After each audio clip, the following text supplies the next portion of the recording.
Bom dia, pessoal. Bom dia, Márcio. Bom dia, Sérgio. Bom dia, professor. Ô, Sérgio, deixa eu te falar aqui. Ontem eu dei uma olhada rapidinho na questão que você falou lá da nota, mas ali é a nota da AV1 e da AV2 da primeira unidade. Você está confundindo, não tá não? Não é a sua nota da primeira e segunda unidade, não. Entendeu? Ah, tá. Ali a nota que está lá, a média da primeira unidade e da segunda é a que está no ECLES, no ECLES não, desculpa, é a que está no SAD. Você acessou o SAD? Eu conferi lá, a nota está certinha. Aquela nota que você viu lá é da AV1 e da AV2 da primeira unidade, entendeu? Não é a média da primeira e da segunda unidade, não. A média da Tudo bem, primeira e da segunda professor. unidade é que está no SAD, viu? Mas de qualquer Ok, forma, você obrigado. verifica. Se tiver qualquer erro, você me avisa de novo que eu vejo novamente com o Mônica, tá?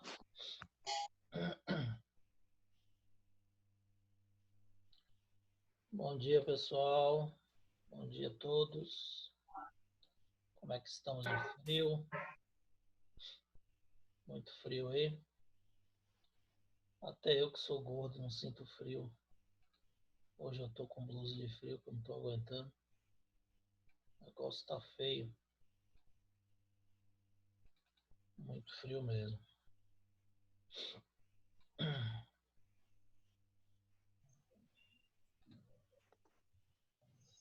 Pessoal chegando aqui. Bom dia.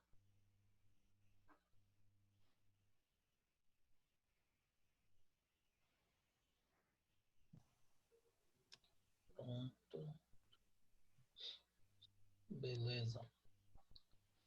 Vamos começar conforme o pessoal for chegando, eles vão entrando aí.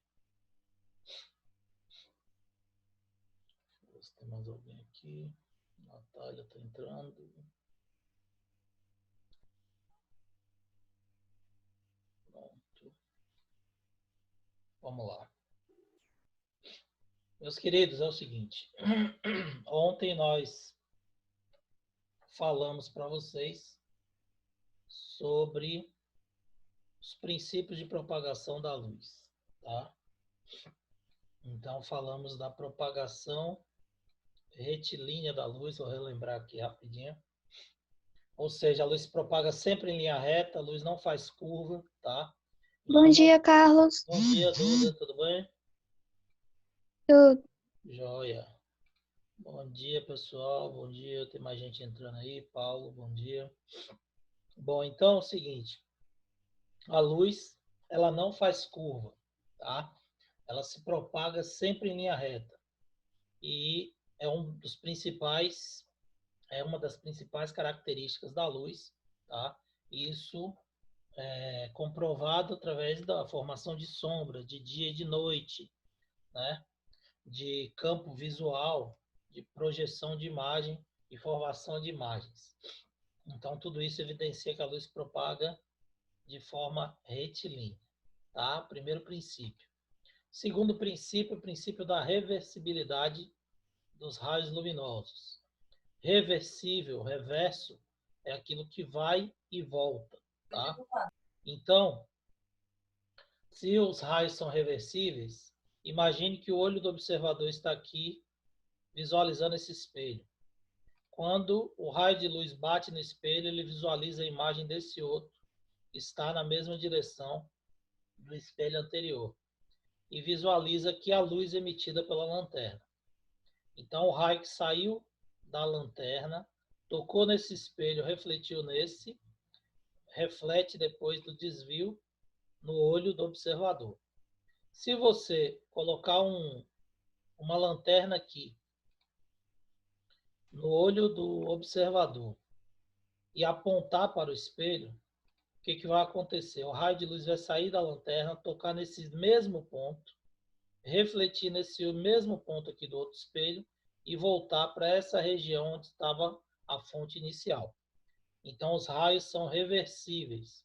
Esse raio que foi aqui da luz até da lâmpada, da lanterna até o olho do observador, ele também pode voltar e atingir exatamente a fonte de luz, no mesmo ponto. Tá? Isso aqui é reversibilidade dos raios luminosos. E a independência dos raios de luz. Então, os feixes de luz, eles se cruzam, como está aqui na imagenzinha no show. Você tem canhões de luz verde, canhões de luz amarela. Eles se cruzam e continuam sua propagação, ó, independentemente da outra luz. Então, a luz não desvia a luz, tá? Apesar de ter uma interferência, essa interferência a gente vai estudar depois, porém, é uma interferência específica, tá? O raio de luz, ele passa um pelo outro e suas características não se modificam, eles continuam sua propagação como se o outro não existisse. Então, o que está direcionado para o feixe de luz verde vai ser iluminado verde, o que está direcionado para o feixe de luz amarelo vai ser iluminado amarelo, sem nenhuma alteração, mesmo que os raios se cruzem aí diversas vezes sobre o palco. Esse é o princípio da independência, tá ok? Então, são 3 princípios: propagação retilínea, reversibilidade e independência dos raios luminosos. Agora, na aula de hoje, nós vamos ver essas consequências, tá? Consequências desses princípios, e vamos estudar a reflexão da luz, principalmente características de espelhos planos, tá? Vocês estão me ouvindo direito? Tá tranquilo aí o som? A imagem não tá cortando, não? Tá assim, cortou na instante. É, né? É porque a internet tá ruim em tudo quanto é lugar. Inclusive, Mônica falou que no Eclés hoje estava, agora de manhã estava com dificuldade de acessar, tá? Mas se precisar, a gente volta e explica novamente. Ficou alguma dúvida sobre o que a gente relembrou aí da aula de ontem? Quer que volte algum ponto? Tá tranquilo? Então vamos continuar.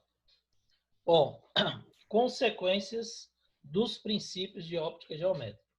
O primeiro princípio que a gente vai analisar a consequência é a propagação retilínea da luz, tá?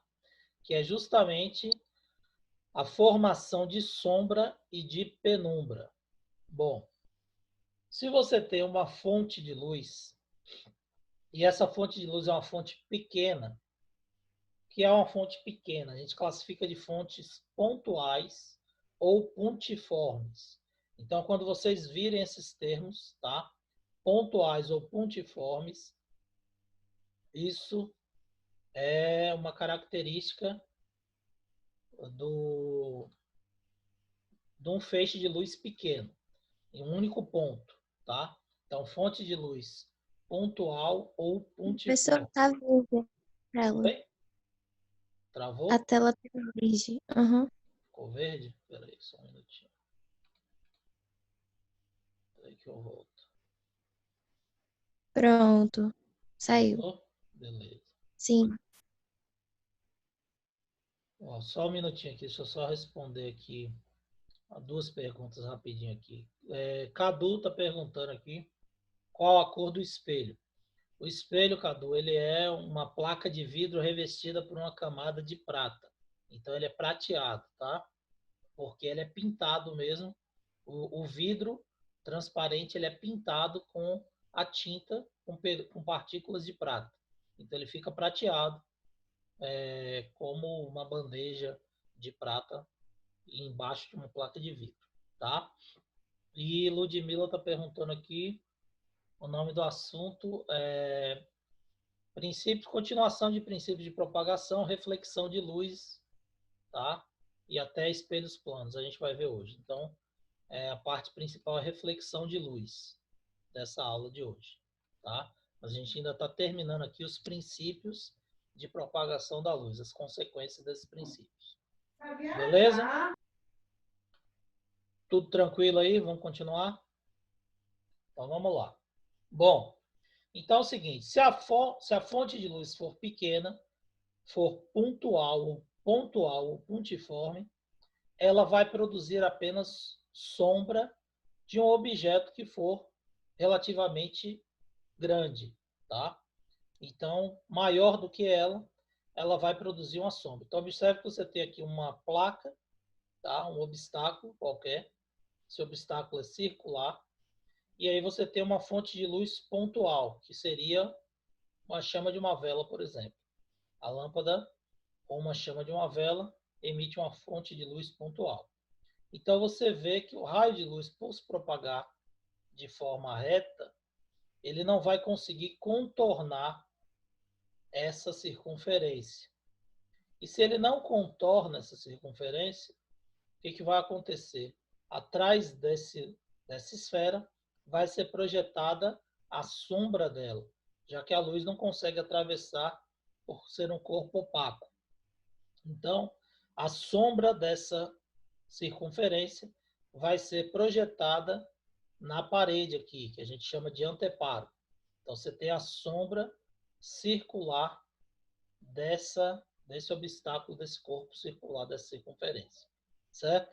Isso ocorre quando a fonte é pontiforme ou pontual.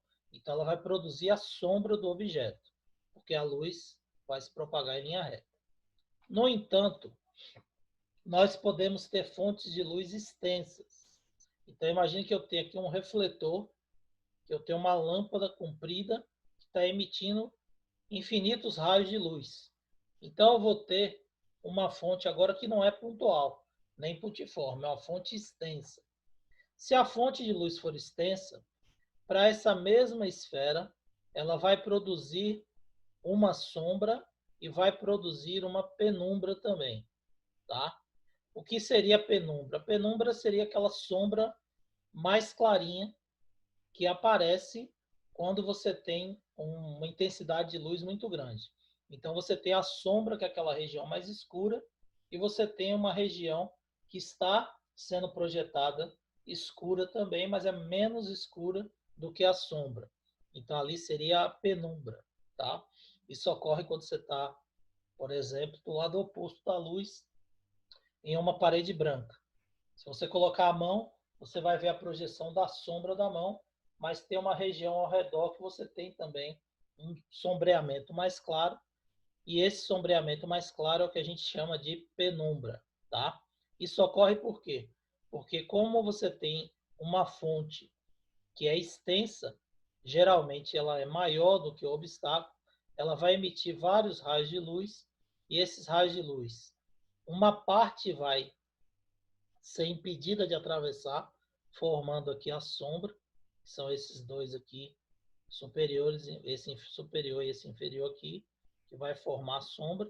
Porém, nós temos outros raios de luz que passam por cima e por baixo do obstáculo e que são absorvidos ou desviados parcialmente. Então, a parte dele é absorvida aqui e outra parte ela vai desviar. Então, essa parte que foi absorvida reduz a intensidade luminosa e aí você vai ter um sombreamento mais claro aqui nessa outra região. E essa outra região mais clara é o que a gente chama de penumbra, tá? Porém, os dois, tanto a sombra quanto a penumbra, são formados em função da propagação retilínea da luz. Todo mundo entendeu aí o que é sombra e o que é penumbra, gente? Dúvidas? Tá tranquilo aí? Então, vou continuar. Qualquer Ô, coisa, Carlos, eu tenho uma dúvida só. pode falar. Na primeira imagem que você mostrou, você falou que Sim. produz sombra quando o obstáculo é maior. E quando for, tipo, menor, e não vai Não, produzir sombra, não? pode também, tá? Agora, geralmente, se o obstáculo for menor do que a fonte, ele vai produzir sombra e penumbra, como está aqui. Tá vendo? Então, por que aqui tem a sombra e tem a penumbra? Porque a fonte vai emitir uma quantidade de raios de luz, por ser mais extensa, que vai superar a parte, essas extremidades do objeto. Então, esse raio que saiu daqui, ele atinge aqui, mas ele consegue passar essa extremidade. Esse outro aqui consegue passar essa extremidade. Isso não acontece aqui, ó, porque a fonte ela emite uma luz de um único ponto. Então, esse raio seria, por exemplo, o máximo que atingiu aqui, o topo da superfície e a parte inferior da superfície. E aí não tem como passar aqui. Não tem outro raio aqui que vai bater aqui para iluminar aqui em cima e formar a penumbra. Entendeu a diferença? Então, quando a fonte é pontual, que ela é muito pequena, geralmente o obstáculo é maior do que ela. E aí o raio de luz atinge os limites e forma apenas a sombra. Se for uma fonte muito extensa, você normalmente vai ter a fonte de luz maior do que o obstáculo, e aí você vai ter esses raios que conseguem desviar aqui da extremidade, reduzindo a intensidade e formando a penumbra, tá? Mas isso não ocorre só se for maior ou menor, não. Isso depende de uma série de características, depende da distância da fonte de luz, depende de uma série de fatores. Mas normalmente é assim, tá? No eclipse do Sol, que a gente vai ver aí na sequência, o Sol é infinitamente maior do que a Lua. Mas a Lua, ela vai produzir um eclipse num determinado ponto da Terra. E tem outra região que vai ter um eclipse parcial, que é o que a gente vai falar aqui, que seria a região da penumbra. Beleza? Conseguiu entender, Cadu? Complicou mais ainda. A diferença dessa fonte pontual e da outra. Entendi. Beleza? Então, joia. Vamos lá. O eclipse agora. Os eclipses também são consequências do princípio de propagação retilínea da luz. Então, nós temos dois tipos de eclipse. Nós temos o eclipse solar e o eclipse lunar. Beleza? Bom, o eclipse solar, ele pode ser um eclipse total e ele pode ser um eclipse parcial, tá? O eclipse solar total é aquele no qual a Lua encobre totalmente a imagem do Sol, como está nessa foto aqui embaixo, tá? Isso vai ocorrer quando? Espera aí. Voltou? Sim. Se for ficando verde, vai me avisando aí que é por causa da internet, gente. Mas, infelizmente, está assim na cidade toda. Então, olha só. Quando a Lua se alinha com o Sol, ela fica na frente do Sol, ela vai nessa região aqui, que está preta, tá? Ela vai formar um eclipse total, um eclipse solar total, que seria essa imagem aqui embaixo. A Lua ela vai se posicionar e encobrir totalmente a imagem do Sol. Por quê? O Sol é uma fonte extensa, é maior do que a Lua, porém a Lua vai ficar numa posição que esses raios que saem do Sol aqui não conseguem atravessar o corpo opaco e vai projetar a sombra aqui, certo? Então, nessa região preta aqui, só nesse ponto da Terra, você vai ter um eclipse total, tá?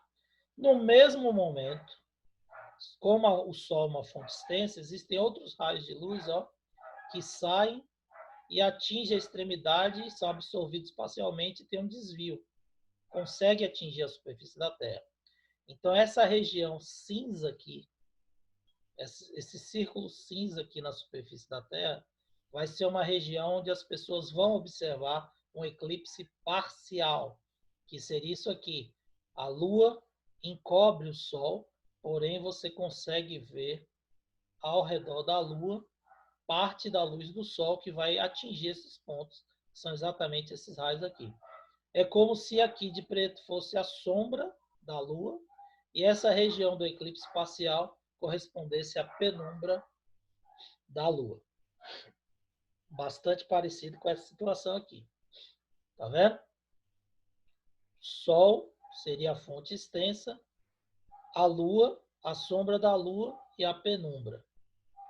Na sombra da Lua, você teria o eclipse total, que seria essa parte aqui, que o Sol estaria totalmente encoberto pela Lua, e o eclipse parcial, que o Sol estaria parcialmente coberto pela Lua, devido à sua posição em relação à Terra. E aí você vai ver um eclipse parcial nessa região cinza, que aparece aqui nessa circunferência da superfície da Terra. Ok? Bom, desculpe, esse é o eclipse solar. Nós também temos o eclipse lunar, que seria o eclipse da Lua, tá? O eclipse, desculpe, o eclipse lunar seria o oposto. A Terra estaria alinhada entre o Sol e a Lua. E aí o que ia acontecer? O raio de luz do Sol não consegue desviar da Terra para atingir a Lua. E aí a Terra faz a sombra na Lua, encobrindo totalmente a Lua com a sua sombra, porque ela impede a passagem da luz do Sol. Então isso aqui, desculpe, isso aqui seria o eclipse lunar, tá? Então o eclipse lunar seria a Terra encobrindo, fazendo sombra na Lua.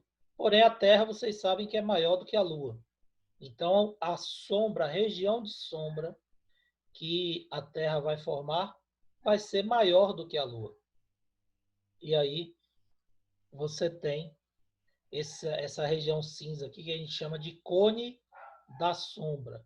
Seria a região onde a sombra da Terra estaria sendo projetada. Quando a Lua está aqui dentro, ela fica totalmente encoberta pela sombra e a luz do Sol não consegue atingir. E aí a Lua fica escurecida pela sombra da Terra, que nós chamamos de eclipse lunar. Tá certo? Aí você tem as fases da Lua, que é justamente a posição da Lua em relação ao Sol e em relação à Terra. Então, se a Lua estiver aqui, você pode ver a Lua parcialmente encoberta, aqui também nessa região parcialmente encoberta. E aí você tem a Lua aqui, por exemplo, se ela estiver entrando aqui, que ela faz esse movimento ao redor da Terra, enquanto que a Terra faz esse movimento ao redor do Sol. Então, quando ela estiver entrando aqui, ela vai estar diminuindo a iluminação, a Lua minguante. Quando ela está saindo aqui nesse ponto, ela vai estar aumentando a iluminação, que é a Lua crescente, tá? E aí, quando a Lua estiver nessa região aqui, mais ou menos, ou aqui, você vai ter a Lua chamada cheia, que alguns pontos da Terra conseguem ver a Lua totalmente iluminada, porque está livre aqui de interferência a transmissão do raio do Sol. Ok? Todo mundo Professor, entendeu eu isso? tenho uma pergunta. Pode falar. Se o eclipse lunar é a sombra que a Terra faz na Lua, então, basicamente, a gente teria que ter um eclipse lunar todo mês, porque todo mês tem as 4 fases da Lua, só que a gente não vê um eclipse lunar todo mês. Não, veja bem. Por que isso? Porque aqui, ó, você só vai ter o eclipse quando a Terra estiver alinhada exatamente na frente do Sol. Tá? A Terra ela está girando aqui ao redor do Sol e a Lua está girando ao redor da Terra. Então esse movimento aqui, ó, ele demora para ele ser realizado e voltar novamente para esse alinhamento. Então tem um tempo, eu não sei te precisar, Entendi. mas existe um tempo, tá? Porque quando ela sobe aqui, ó, a Terra ela continua indo para cá e a Lua continua vindo para cá. Então quando a Terra estiver aqui, a Lua ela vai estar aqui, girando ao redor da Terra, né? E esse giro que ela faz, a Terra leva 24 horas ao redor do Sol. E a Lua também 24 horas ao redor dela, né, da Terra. E aí esse movimento simultâneo vai demorar para alinhar de novo. Então tem um período de tempo, de meses, para poder formar. E o solar, se eu não me engano, tem anos, né? É um período de anos. Mas aí eu não sei qual é o tempo, não, para te falar. De novo, professor. Completa de Esse novo? eclipse da Lua não seria a Lua nova?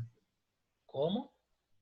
Esse eclipse da Lua não seria a Lua nova? Quando a Lua não aparece lá no céu? Não. A Lua... Não, eclipse é uma coisa, as fases da Lua é outra, é o que Elida perguntou. Você tem as fases da Lua, que são etapas em que a Lua está sendo sombreada parcialmente pela Terra ou pelo Sol, certo?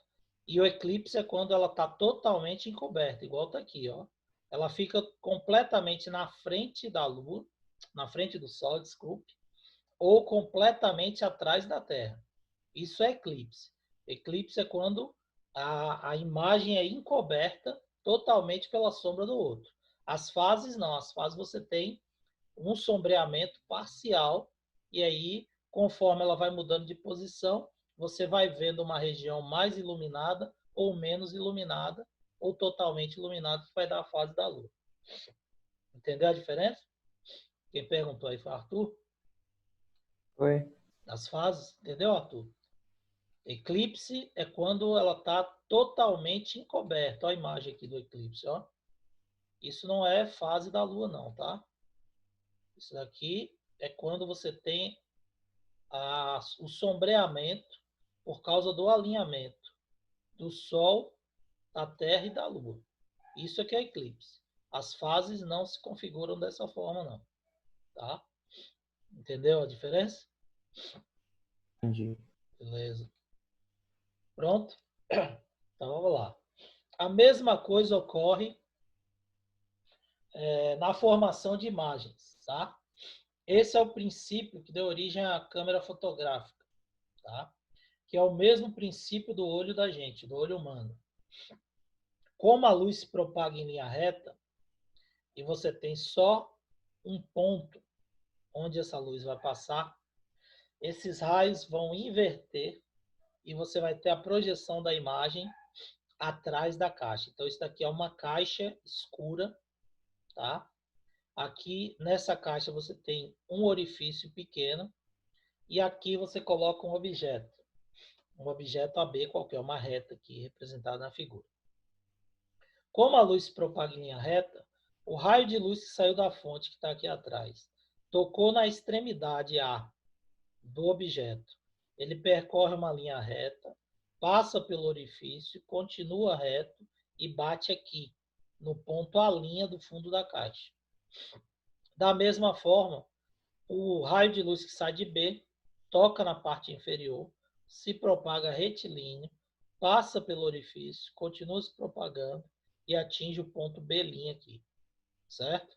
Então, no fundo da caixa, nós vamos ter a imagem menor do que AB aqui, do que o objeto AB, e de cabeça para baixo, B'. Então, você vai ver o objeto aqui no fundo da caixa, menor e de cabeça para baixo, tá?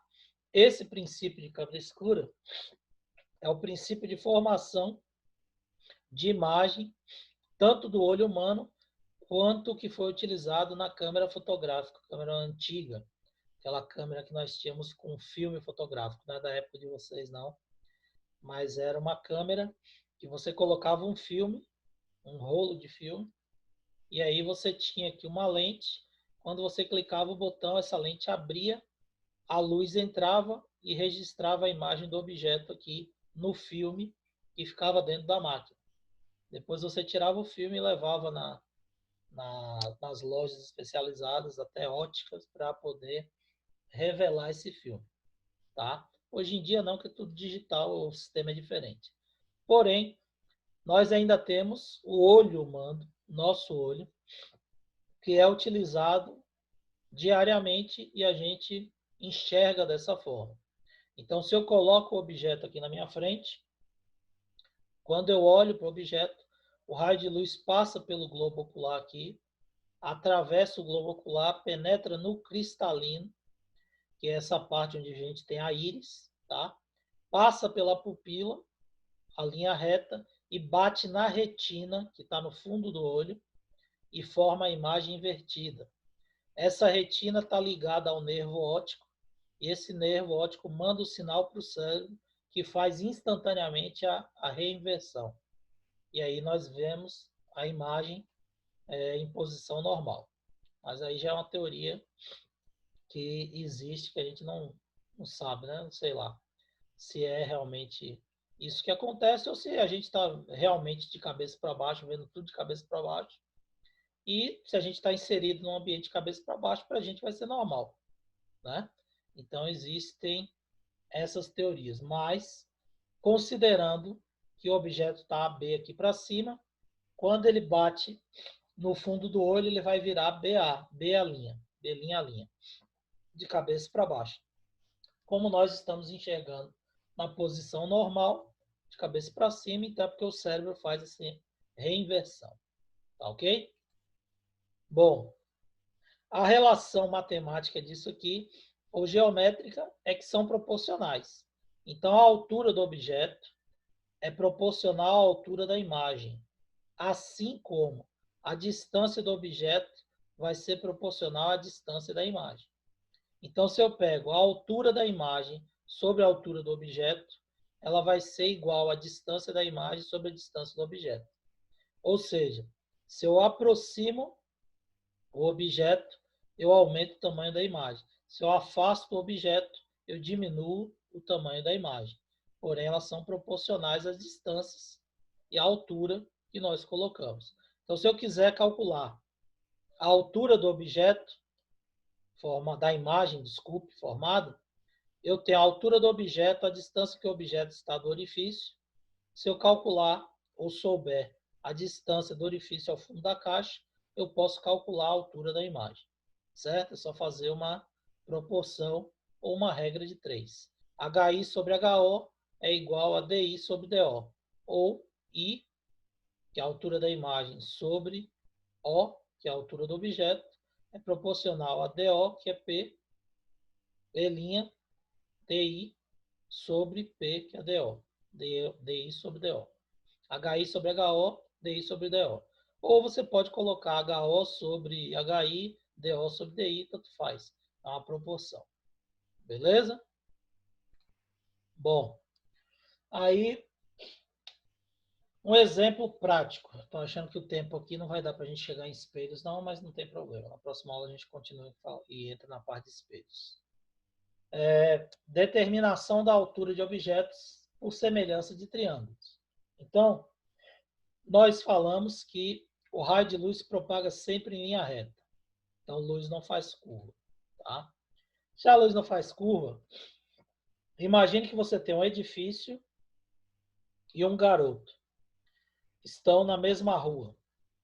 Isso significa que o raio de luz está sendo emitido lá de cima, ele está atingindo a superfície dessa rua com a mesma inclinação, já que a luz se propaga sempre em linha reta. Então, o raio de luz que tocou o topo do prédio aqui, ele desce em linha reta e projeta a sombra do prédio, certo? Do mesmo jeito que ele vai bater aqui na cabeça do garoto, descer e projetar a sombra dele, a sombra do garoto. Essa inclinação, que é do raio de sol, é igual. Então, você vai ter ângulos aqui que serão iguais, ó. Atingiu a superfície com 30 graus, aqui vai ser 30 graus. Aqui nós temos a altura do menino e a altura do prédio. Então, isso vai formar dois triângulos retângulos que serão proporcionais, certo? Se esses triângulos são proporcionais, vocês já estudaram lá em geometria que os lados dos triângulos também são proporcionais. Então, essa altura desse triângulo, ela é proporcional à sombra que o prédio projeta, assim como a altura do menino é proporcional à sombra que ele projeta no solo. E aí você tem aqui, ó, um exemplo disso aqui. Um aluno deseja determinar a altura de um edifício. Mediu o comprimento da sua própria sombra e da sombra do edifício. Para a sua sombra, ele achou 60 centímetros. Para a sombra do edifício, 5,40 metros. Sabendo que a altura do aluno é de 1,60 m, qual a altura do edifício? Então, a gente vai pegar do mesmo jeito que é proporcional à altura, a distância vai ser proporcional à sombra também. Hzão sobre Szão é igual a Hzinho sobre Szinho. Ou seja, a altura do prédio sobre a sua sombra vai ser proporcional à altura do menino sobre a sombra dele. E aí nós vamos calcular a altura do prédio. Então, a altura sobre a sombra dele é proporcional à altura do menino sobre a sombra do menino. Ou Hzão sobre Hzinha é proporcional a Szão sobre Szinha. Tanto faz. Aí é só questão de alterar a ordem. Certo? Aqui ele botou a altura do prédio, H maiúsculo, é Tá verde a proporcional... tela, Carlos? Vamos ver se volta aí. Voltou? Voltou. Apareceu? Voltou. Então aqui. Aqui ele botou a altura do prédio, Hzão, e a altura do menino. Então, a altura do prédio sobre a altura do aluno. Hzão sobre 1,6. É proporcional à sombra do prédio, que é 5,4, sobre a sombra do menino, que é 60 centímetros. Só que você observa que aqui está tudo em metros, ó. Então, você vai ter que transformar... Desculpa. Vocês vão ter que transformar 60 centímetros para metros. Divide por 100, 0,6 metros. E aí você tem H sobre 1,6 é igual a 5,4 sobre 0,6. 5,4 por 0,6 vai dar 9. H sobre 1,6 é igual a 9. Então, H vai ser 1,6 vezes 9, 14,4 metros. Desculpa aí, gente. Eu estou gripado. Então, nós temos aqui o cálculo da altura do edifício em função da sombra que foi projetada por ele. Beleza? Dúvidas sobre isso? Beleza. Obrigado aí pela compreensão. A tela aí está verde. Não, ficou bom. Beleza, né? Então é o seguinte. Nosso tempo está acabando, não vou prolongar, senão a gente vai interromper na metade. O que nós vimos hoje foram as consequências dos princípios. Do princípio da propagação retilínea. Formação de sombra e penumbra, tá? Eclipses, câmara escura, que é o princípio da máquina fotográfica, e cálculos em relação de altura de objeto em relação à sombra projetada. Então, o que eu quero que vocês memorizem dessa aula de hoje é isso aí, tá? Podemos determinar a altura dos objetos conhecendo a sua sombra e a altura de um ponto de referência. Aí, por exemplo, quando eu fiz agronomia, a gente foi para a reserva florestal de Una e o professor mandou a gente fazer a classificação da mata nativa. Para você classificar uma reserva florestal, você tem que saber a altura das árvores e tem que saber o diâmetro da árvore para poder calcular a idade dela. E aí, como é que a gente fez? O diâmetro era fácil, passava a fita métrica ao redor da árvore e media. Mas e a altura? Você tinha árvore lá com 20, 30 metros de altura. Você não ia botar um colega para subir, fazer rapel, descendo com a trena para medir cada árvore. Então, o que a gente fez? A gente fez isso. Pegou a altura de um colega, mediu a sombra, chegou na extremidade da reserva, mediu a sombra que estava sendo projetada e fez uma estimativa da altura da árvore, utilizando esse cálculo aqui. Então, a gente fez uma estimativa da altura das árvores da reserva. E aí a gente conseguiu classificar. Tá certo? Então, basta que a gente conheça a altura de algum indivíduo e as sombras. A gente, medindo a sombra, a gente pode estimar a altura de alguns objetos, desde que esteja na mesma região, na mesma hora do dia. Né? Que aí as sombras vão ser proporcionais. Beleza? Meus queridos, nosso tempo está acabando. Na próxima aula, a gente entra na parte de espelhos, propriamente dito. Mas esse princípio aqui é fundamental para a gente entender como é que se comportam os espelhos planos. Tá ok? Valeu, Beleza. então. Qualquer dúvida, Valeu. manda uma mensagem no privado, tá? A sexta-feira tem uma listinha sobre isso que a gente falou até hoje aqui. Um abração para vocês. Bom dia. Boa aula aí. Bom final de dia para vocês. Um abraço, galera. Qualquer dúvida, eu estou no privado.